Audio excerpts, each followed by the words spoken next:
Hi everyone, thank you for joining me today. Today I'm going to teach you how to make the basic hoop earring, the type of earring that goes with everything. This project I rate as a beginner's project and can be done in less than 10 minutes. But first it's important that you have everything that you need. What you're going to need is a metal plate or some type of anvil that you can hammer on and won't get damaged. Next, you'll need a thin, fine-grade file. This will help clean up the edges and make your project look super refined.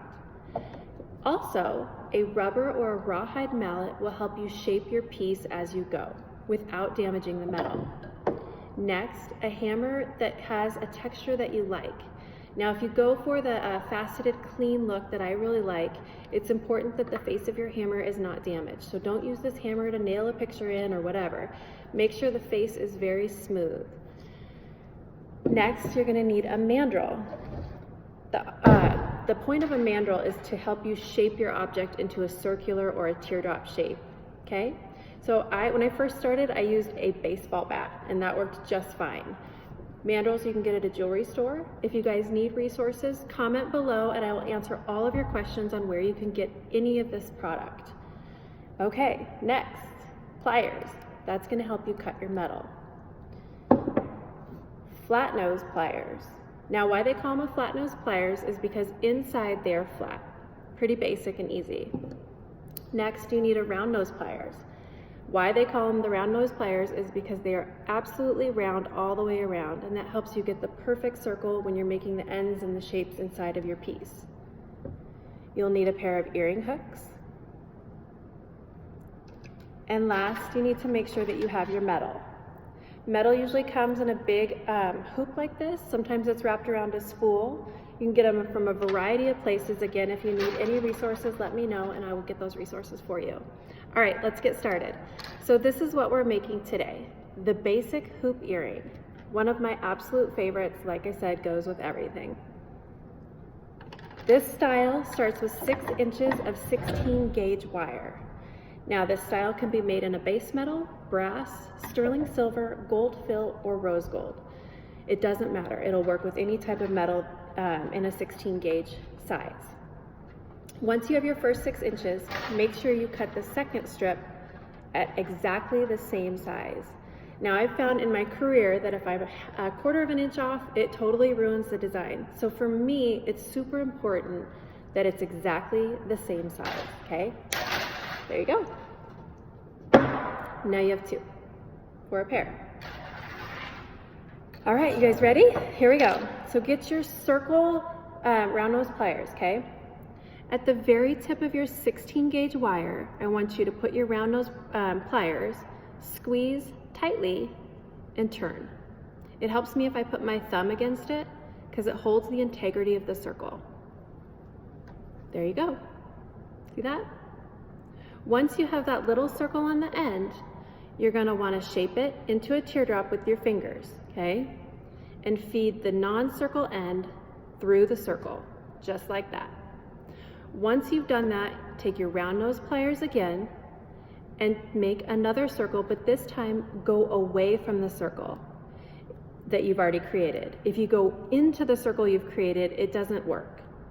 So go away from the circle and make a 90-degree angle into another circle. See that? Super easy. Once you have that done, you're going to take your mandrel, slide it all the way down so that it helps create a true circular shape on the end of your teardrop. Take your rubber mallet, because if you use a metal mallet when you're hammering around the mandrel, it can damage the metal. So if you take a rubber mallet and you just hit it all the way around, it's going to start shaping the end of that teardrop into a perfect circular shape without damaging the metal. Okay? There you go. Now once you have the teardrop exactly how you want it, it's important to just tweak the ends a little bit. Sometimes the ends get a little bit smashed, so you take your flat nose, squeeze it and turn it up, just so it's just perfect all the way around. It's holding a good, nice shape, and it's exactly how you want it to look. Once you have that teardrop, then you begin to texture it.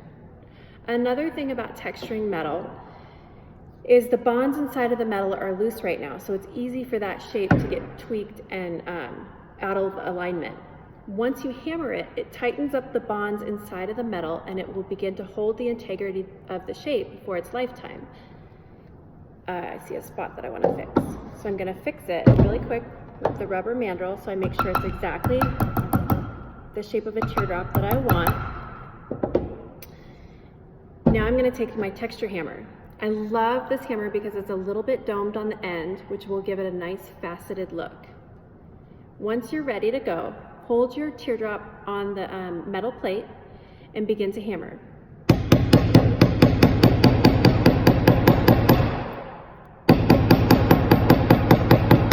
Hammer all the way around and up to the tip of the circle. The circle part is the one that's going to go into the earring hook, so it's important that you don't hammer that part. You want to leave that part completely as it is, but hammer up as close to it as you can.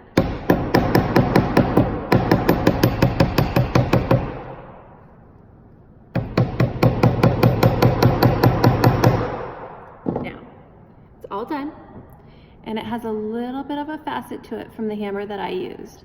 I love the faceted look because it catches the light when you're moving around and it's just super pretty. So this is 1/2 of an earring. I'm going to take my earring hook, open it up with my flat nose pliers so it has just a little circle on the end. You're going to open it up, put the tip of the circle in the earring hook, and then close it with your flat nose pliers. There you go. Now we're going to do the exact same thing with the other half, and the trick to this is you want to mirror your earring so that it looks, they're not the exact same, they're not both going the same way, that they're going into each other. So with this one, on the opposite end, you're going to create the exact same small circle with your round nose pliers. Make it go all the way in so it's like a 90-degree circle. Again, fold it into a teardrop with your fingers, feed it through, turn the circle in the opposite direction, and you've started the first step of the second hoop.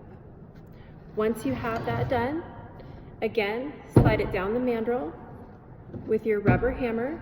You're going to shape the end so that it's in the perfect teardrop shape that you need without damaging the metal.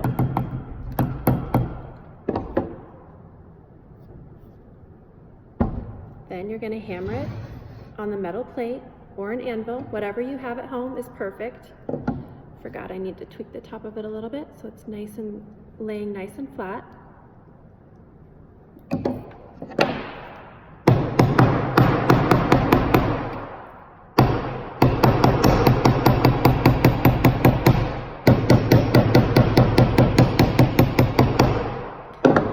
So that time when I hammered it, it slid down a little bit. You can see that. It's easy to fix that by just pushing it in with your fingers on the side and it'll pop back up, okay? One cool thing too is using different textures of the hammer head is going to give you different textures on your metal, which has an incredible look. You can do matte, striping. I'm going to teach you guys striping in the next video. The other thing is using the weight of your hammer, you can make the ends of this get bigger. So if you want to make these like super flat and wide, it's super easy to do. You just hammer it as many times as you want until it gets that width that you're looking for. So you really can do a lot with just one hammer. So here's the other half. Get your second earring hook. Open it up. Pop it on. Close it up. And we now have a pair of basic, everyday, simple hoop earrings in less than 10 minutes. And I'll show you guys what they look like. Now, if you guys like this tutorial and you thought it was informative, please do me a favor, subscribe and comment below. Let me know what you think. I'm going to start doing one a week, and we're going to get deeper and deeper into the techniques and how to make amazing jewelry that you can either wear for yourself or sell and start a little business. I hope that I provided value to you. Thank you so much for watching. Here's what they look like, and I'll see you next time.